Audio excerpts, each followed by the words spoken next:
Hello there, it's good to be with you today. This is World News coming your way from AFRIQUEMEDIA. This day we kickstart from the United States, where many Americans are breathing a sigh of relief after congressional action on a compromise plan to avoid the so-called fiscal cliff that could have put the U.S. into recession. But reports say more battles between the White House and Congress over spending and taxes are expected. The nays are 167. The motion is adopted. Exhausted lawmakers finally took action to prevent a slide off the fiscal cliff. But President Barack Obama is already warning Republicans not to bargain over raising the debt limit so the government can borrow more money. That debate could come as early as next month. While I will negotiate over many things, I will not have another debate with this Congress over whether or not they should pay the bills that they've already racked up through the laws that they passed. Many Republicans were unhappy the compromise did little to cut government spending, including Congressman Spencer Baucus of Alabama. There's no spending cuts. We're adding $4 billion a day to the debt. Republicans are already looking ahead to the next deadline in 2 months, when Congress must act to avoid mandatory spending cuts. President Obama's re-election gives him some leverage over Republicans, says Brookings analyst Thomas Mann. He's going to be around for another 4 years. They're going to have to make their peace with that. But the president may have to be more open to compromise in the months ahead, says former Reagan White House Chief of Staff Ken Duberstein. So second-term presidents can learn you can't get it all your own way. You have to reach out. You have to build. You have to give a little bit more. Most voters just want the president and Congress to find common ground, says Brookings analyst William Galston. The country itself is divided. Having said that, the country is not as badly divided as the political parties are. And there's much more sentiment for compromise in the country than there seems to be inside the Beltway in Washington, D.C. Upcoming debates over gun control and immigration reform may also lead to gridlock, says Republican analyst Scott Faulkner. Until people get off the campaign treadmill and think again about governing first and then standing on a record of governing instead of a record of rhetoric, we're going to keep on this treadmill. Democrats hold more seats in the new Congress, but the split remains between Democrats holding a majority in the Senate and Republicans controlling the House. Jim Malone, VOA News, Washington. The House will be in. European markets also breathe a collective sigh of relief following the deal passed by the U.S. Congress to avert the fiscal cliff. But traders are warning that the good news created by the deal may not last long. Sounding the start of trading at the Athens Stock Exchange and across Europe, market reaction to the US compromise has been unequivocal. By midday, Madrid's main index was up more than 3%. London's FTSE 100 was up around 2%, as was Germany's DAX index. But traders there are warning that the breathing space created by the deal won't last long. The compromise they reached is a rotten one. American politicians do not agree at all, and will have to deal with this issue in the future. And the debt ceiling will have to be raised again, probably in March, like it is every year. In Britain, Wednesday brought a welcome surprise. Figures showing manufacturing activity rose last month. New orders are growing faster than any time since March 2011. But that's driven by domestic demand, and export orders are still falling. A failure to reach a deal in the US would have been particularly tough on European firms that rely on exports. In Madrid and other European capitals, the sales have got people spending their money. But just like the deal in the US Congress, they won't be enough on their own to herald an economic revival in the new year. In health news, tuberculosis has developed a growing resistance to the antibiotics used with fatal consequences. Regulators in the United States have approved a drug that can treat a drug-restrained or resistant strain of TB. It is the first new medication against TB to be registered in more than 40 years. This is the TB ward in Kota Kinabalu in Malaysia. More than 20,000 people are diagnosed with tuberculosis across Malaysia every year.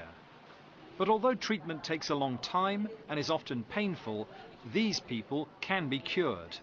But elsewhere in the world, TB has developed a growing resistance to the antibiotics used, often with fatal consequences.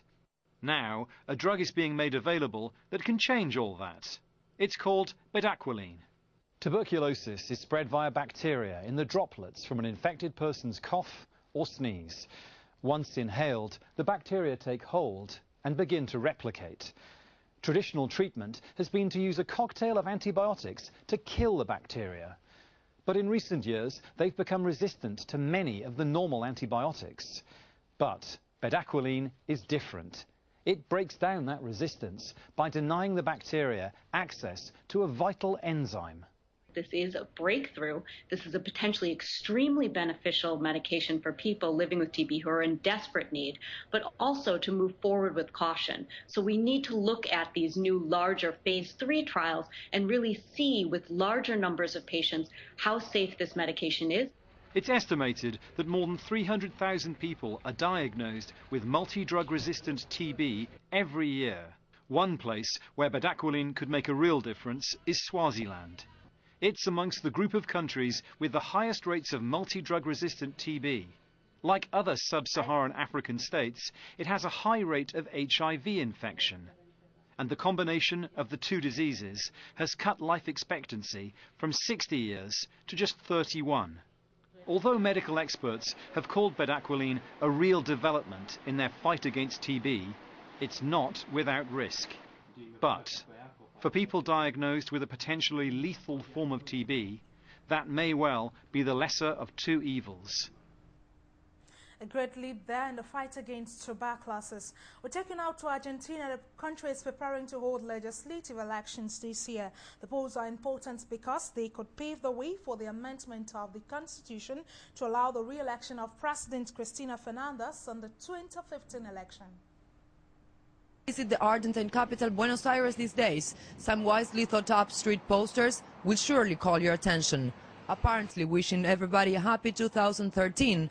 The posters are in fact alluding to President Cristina Fernandez's alleged campaign for re-election in 2015 presidential battle. Although no official plans have been confirmed to that effect as of yet, the ruling Front for Victory lawmakers have sparked the debate on an eventual constitutional reform that would allow Fernandez to run for a third term in office. I think it will be okay to have the chance for a re-election. It is also a pity that there is no other political alternative. I think that in general, people want Cristina to run for president again. It is not the time to make a constitutional reform. In a democratic system, no one is indispensable, even though that person is the most suitable for the job. But the government will need to obtain a two-thirds majority in Congress in this year's legislative election in order to make the reform possible. Besides, more than 120 opposition MPs have signed a petition against it. This comes as pollsters have warned against serious challenges that remain ahead for the country. 25% annual inflation estimated by private sector analysts, increasing fear of crime and tightening dollar exchange controls, all protest slogans that have led middle and upper classes to stage massive anti-government demonstrations in recent months. Protests are likely to take place again. I think the government has wrongly handled the situation and lost an important year. Last year was not the time to go all in, but to consolidate its power structure. The scenario ahead shows tension. It will be different from 2011, when the president won in a key triumph with a 54% of the ballots.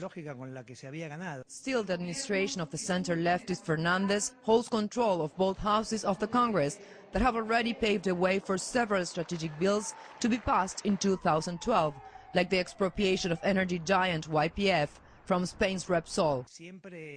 These strategies are always very interesting because the government has the skill to find issues that the opposition would hardly disagree with. Both YPF case and the nationalization of the pension system have been winning moves. The government has shown a great creativity that has led to local triumphs. In October, the government's project to lower the voting age to 16 and 17 years was also signed into law, widening the electoral roll by almost 5%. The move, according to experts, has benefited President Cristina Fernandez, who has encouraged youth political activism over the past decade. Moving on, France's Interior Minister has released statistics on the number of cars set ablaze on New Year's Eve. Nearly 1,200 cars were burnt in the annual ritual, which lays bare the discontent simmering in France's 4 heavily immigrant areas. In a new record few are proud of, 1,193 vehicles were set on fire across France on New Year's Eve.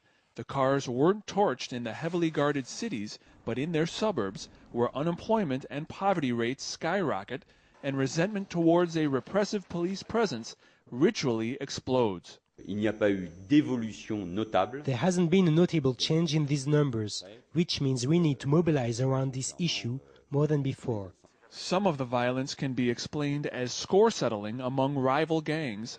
Others are committing insurance fraud, but the majority of burnings can be explained as a form of open rebellion. Well planned and highly anticipated, New Year's Eve is a significant release valve for poor suburban youths who are defying their widespread harassment and dead-end futures.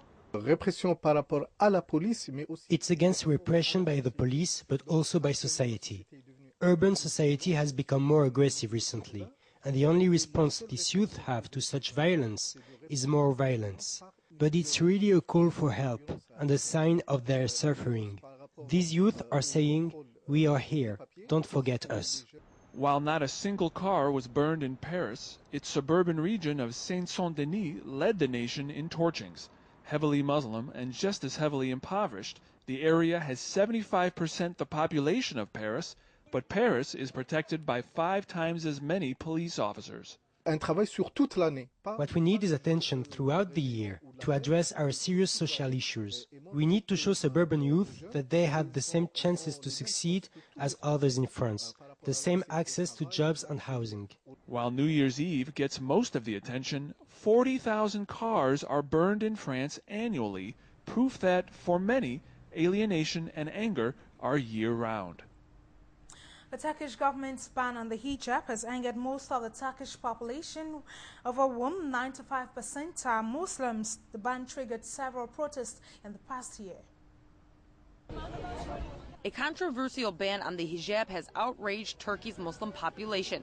The Islamic hijab is a form of Muslim women's dress code, which allows them to exercise modesty by covering their hair with a piece of headscarf. The hijab has been banned by Turkish governments since the creation of the Republic of Turkey in 1923.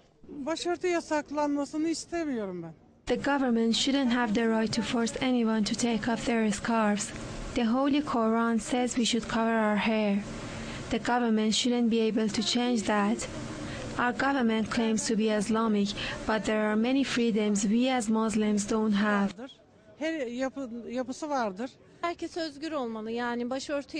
Hijab is a red line and no one should have the right to ban it. People should be taken for who they are, not how they dress. According to the polls, 97.8% of the Turkish population is Muslim. Despite the fact that it's an obligation in Islam to wear the hijab, Turkish citizens say the majority of the population is not allowed to exercise their religious freedoms. The headscarf is banned in the public sector and workplaces. Women who work in hospitals, schools, and public offices are strictly forbidden from wearing the hijab. I believe in freedom at all levels. I think the ban is a form of religious oppression. The Turkish government calls itself an Islamic government, but on the ground it's not. University students were also banned from wearing the hijab. However, the government was forced to be more lenient with universities, as many Turks were fleeing the country, seeking a state where they could exercise their right of religious freedom. They used to make me take off my scarf at university. It was a terrible experience. No one should be able to interfere in my religion. I don't feel Muslims have religious freedom in Turkey. You will also not see any Muslim headscarves in elementaries and high schools. Parents are allowed to pick their children up while wearing hijab, but children may not wear it unless they are in private religious schools. Our children are not allowed to wear headscarves at schools. Muslim women should have the right to dress the way they wish. Our children hate going to schools because of the government's ban on scarves. According to the World Health Organization, more than 300 children in Pakistan died of measles. That's 5 times more than the number in the year before. Most of the deaths occurred in the province of Sindh, where the disease killed about 210 children. At least 100 of those deaths were in December alone. Subhan Musa struggles for each breath. He's been sick with measles for nearly 3 weeks. It's caused by a virus that can be lethal if it isn't treated. His father earns just $3 a day and has spent all his savings trying to save his son. We stayed hungry to get medicine for him. Now we have nothing left. I'm praying he gets better. He's my only son. It's not just Subhan. The biggest children's hospital in Larkana struggling to cope with an outbreak of measles.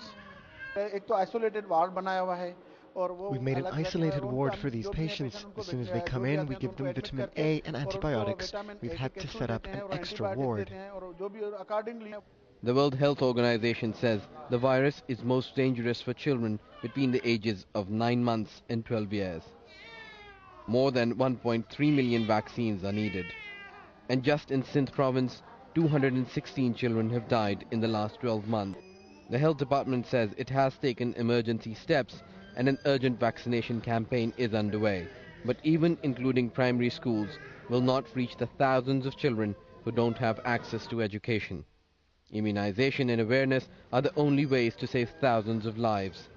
And if more parents in rural areas of Pakistan knew about the pain Subhan is going through, it may encourage them to seek a vaccine before it's too late. Osama bin Javed. The United Nations Refugee Agency is urging governments of Southeast Asia to take in Rohingya refugees. A group of people who say they are from Myanmar were found in a boat off the coast of Thailand, but they say they have been turned away. In the last year, about 13,000 people are thought to have left the Bay of Bengal in search of a better life.